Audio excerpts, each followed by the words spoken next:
I'd like to ask of your thoughts about the statement made by the Vice President about the remains of your father. I'd rather not, thank you.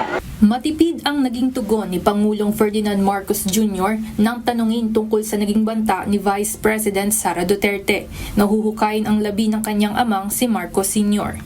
Sa maikling panayam sa media sa libingan ng mga bayani kaninang umaga, tumangging magsalita si PBBM, partikular sa relasyon nila ngayon ng pangalawang Pangulo. Mr. President, sir, do you think your relationship with the Vice President has reached a point of no return, sir, with those statements made? Let's talk about it some other time.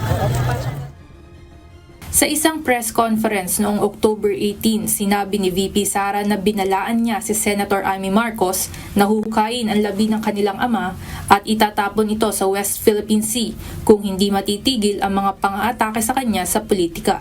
Magugunitang ang ama ni VP Sara na si dating Pangulo Rodrigo Duterte ang nagpasya na mailagak sa libingan ng mga bayani si Marcos Sr. noong taong 2016 sa kabila ng pagtutol ng anti-Marcos groups.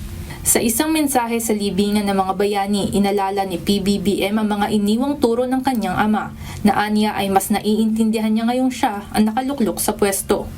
Ngayon na nakaupo ngayon ako bilang Pangulo, mas lalo naging mahalaga ang kanyang nakasalita. Muli namang binigyang diin ni Pangulong Marcos ang kanyang pagnanais na maipagpatuloy ang nasimulan ng kanyang ama, partikular na ang pagpapaunlad ng Pilipinas. Kailangan ipagpatuloy natin ang trabaho sa Pilipinas. Ipagpatuloy natin ang pagmamahal sa Pilipinas. Muli namang nagpasalamat ang Pangulo sa mga taong patuloy na sumusuporta sa kanya at sa kanyang pamilya.